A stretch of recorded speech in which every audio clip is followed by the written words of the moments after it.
Hello, it is Saturday, February 19th, and it's been about 2 weeks since I last recorded a video. This week I'm going to be discussing Jane Eyre. Initially, I had sat down to write a review on Jane Eyre for Instagram, and I ended up writing a 3-page, I wouldn't call it a paper, but just document about the book. And of course, Instagram, you can only have so long of captions, and I was like, okay, so I need to just get on my phone and record a video about Jane Eyre and discuss everything a little bit more in depth. After reading Jane Eyre, it's no question to me why this continues to be such a popular book. It's full of just insights on class and gender and sex. I keep saying the word like transcendental, and I don't even know if that's the correct word, but the messages in here just flow so seamlessly into everyone's lives, whether they notice it or not. Like, for instance, one thing I can say is like a comparison between Jane and Mrs. Rochester. Do those types of women, you know, there's like the angel, which Jane represents. She's, you know, kind and soft-spoken and, you know, quiet. She knows her place. She acts within her,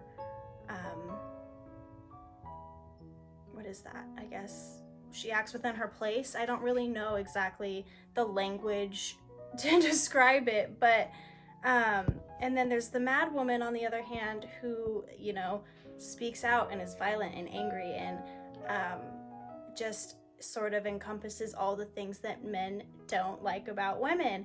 And so it's very interesting to me to see them put side by side, and then also be able to identify ways in which both of those characteristics from both of those women are really inside of all women. At least I recognize, you know, both the angel and the devil in me. So it was just, I thought even just that alone, the contrast between Jane and the madwoman and what it means for women in society in particular was just incredibly insightful and still so relevant to this day. I think that, you know, I've spent the last 7 weeks reading a lot of feminist literature. I wrote a paper on feminist literature for my history class, and I think that the more that I learn about feminism, the more confused I am with where we are today. You know, I see where we have grown leaps and bounds as a society in the ways that we treat and view women. But I also find myself more and more confused by, you know, I guess things like social media and plastic surgery and the music we listen to and the way that women think and talk about themselves. I wonder if along the way we haven't gotten a little bit lost. I still see so many self-sacrificing traits in women in order to please men, maybe not in the sense of like making them a sandwich anymore, but women I think today are more willing to sacrifice their mental and physical qualities to be more appealing to the masses. And I think that that deserves to be looked at a little bit closer. Anywho, let's see. Now, since we've compared Jane and the madwoman, what can we say about Mr. Rochester and what was his name? St. John. I personally, when I first started reading this book, I had a couple people reach out and be like, let me know, you know, what you think about Mr. Rochester. I didn't like Mr. Rochester. I liked Mr. Rochester, blah, blah, blah, Mr. Rochester, blah, blah, blah. Anyways, no one said anything to me about St. John. I keep calling him St. James. No one said anything to me about St. John, and what the heck was that about? That whole, okay. no, don't rewind. We're going to just discuss St. John and Mr. Rochester for a second, and how they both don't necessarily see Jane for what she is, I don't think, entirely.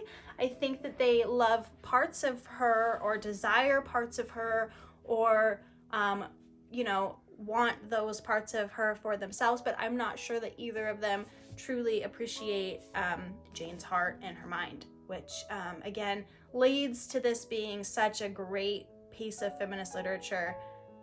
That's the point, right? That like women are more than like just their pieces. Like we are a kaleidoscope, and it takes, looking through the one whole to see all the beautiful things that make us who we are, and the outside of the kaleidoscope does no justice for what's on the inside.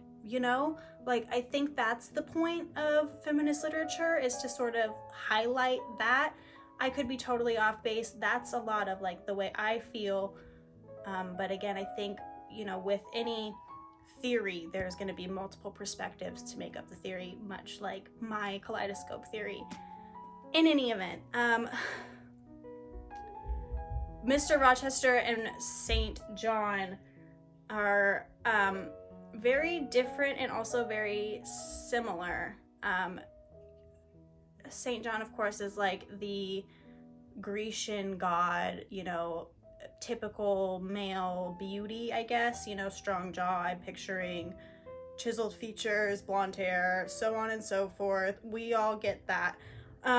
Mr. Rochester, however, isn't particularly like handsome in that sense. He's dark and broody, and this is where I guess that morally gray, dark, villainous hero character comes in. I still have so much to learn about literature and all of the proper ways to describe these characters, but I see the contrast without having been, I guess, taught in a classroom yet. But I'm getting there anyways.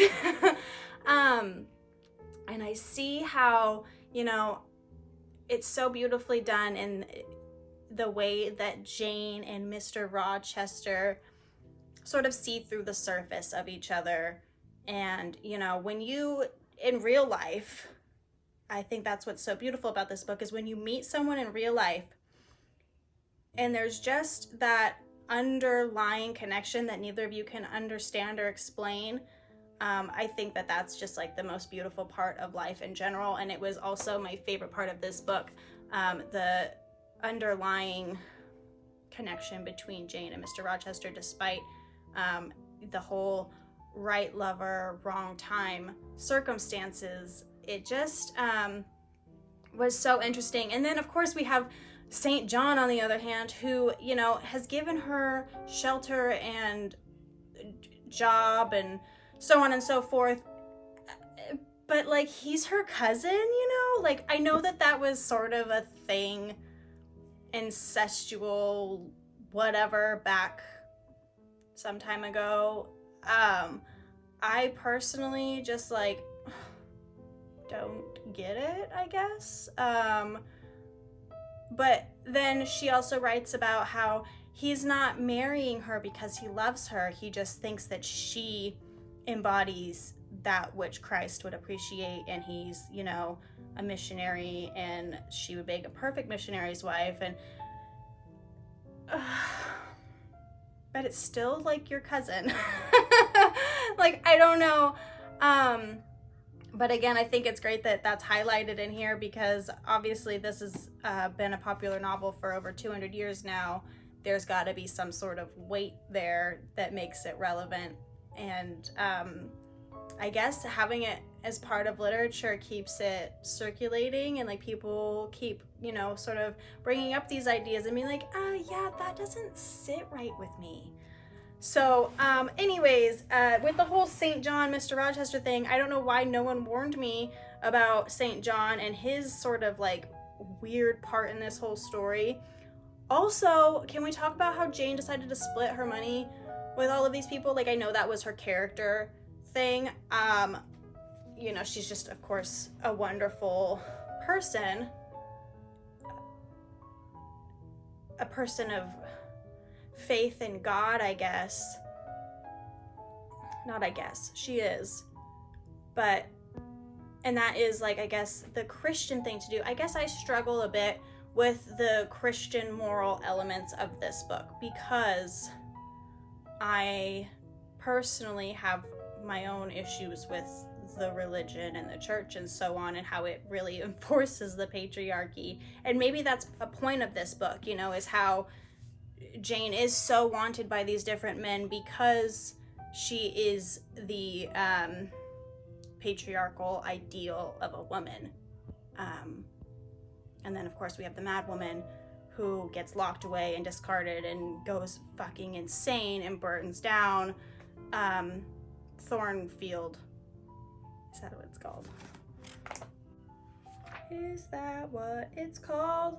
Is it called Thornfield? I think it's Thornfield. Yes. It is Thornfield. I don't know why I second guessed myself. So, what was I talking about?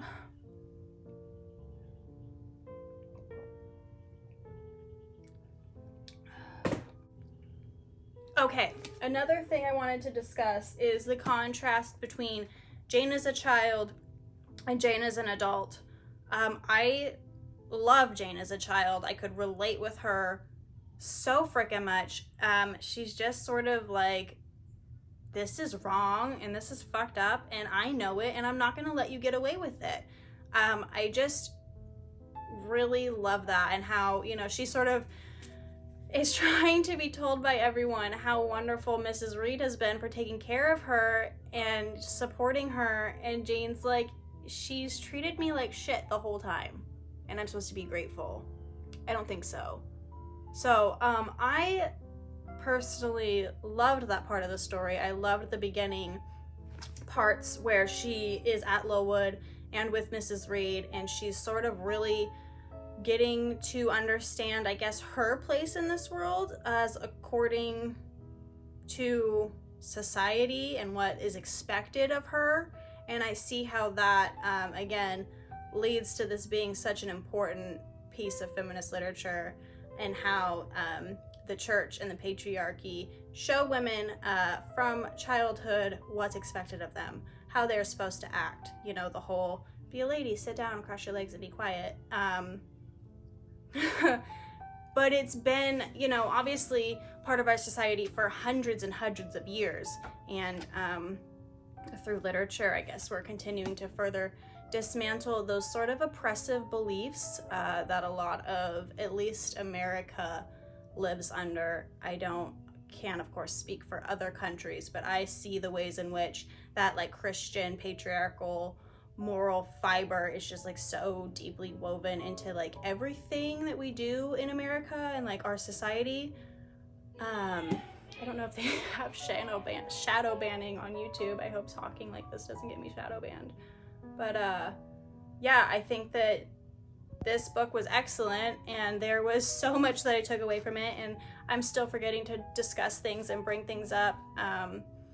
But overall, this book deserves, I mean, I gave it 4 out of 5 stars on Instagram, and I think that that's a fair rating. Maybe this is where I struggle, because I read The Awakening and Letters to a Young Poet, and I rated both of those 5 stars. I love those novels.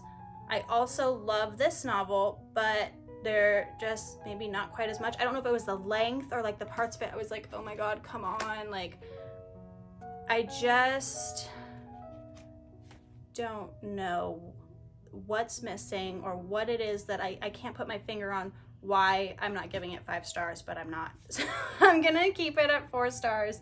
I love it. I'm gonna read it again. I'm gonna reference it forever, especially the, I know I didn't talk about it a lot, the actual love story in here between Jane and Mr. Rochester, but that, like, sort of transcendental magic that they have, and where Jane is like, hears him calling for her and she, sort of just flees. And then she arrives to Thornfield and it's burnt to the ground. And she's like, oh my God, I, have made a huge mistake. And then, she finds out at the end of the novel that he was calling for her, audibly saying for her to find him. And she heard him. I just can't get over that. I will never get over that. I think that was so freaking beautiful, and I loved it so much. I think that we all do, and that's another reason that this novel remains so popular, because despite it being written at the end of the 1800s, it still has so many relevant just topics and themes and discussions to be had. And I look forward to reading more of these works. I've been reading nothing but classics all month, and I've only read a couple, but like after the first 2 or 3, you're like, okay, I kind of want to read something modern now. But I'm moved on now to Wuthering Heights, and I'm about halfway through. Yeah, I left off right where volume 2 starts. And I won't say anything about this book yet, but that's what I'm reading now. So keep your eye out for that video coming soon. Again, thank you so much for hanging out while I chat about Jane Eyre. If you've read this, please let's discuss it. If you have not read it, read it so we could discuss it. I love to talk about these books, and I want to know what you think, and I want to have discussions. And so, yeah, please, any book that I have talked about on here, you can find me on Instagram at paperbackbrookie, and we can chat about them there, or feel free to write anything in the comments section and we can chat there. Anything that's nice, that is. Anyways, have a great day. Bye.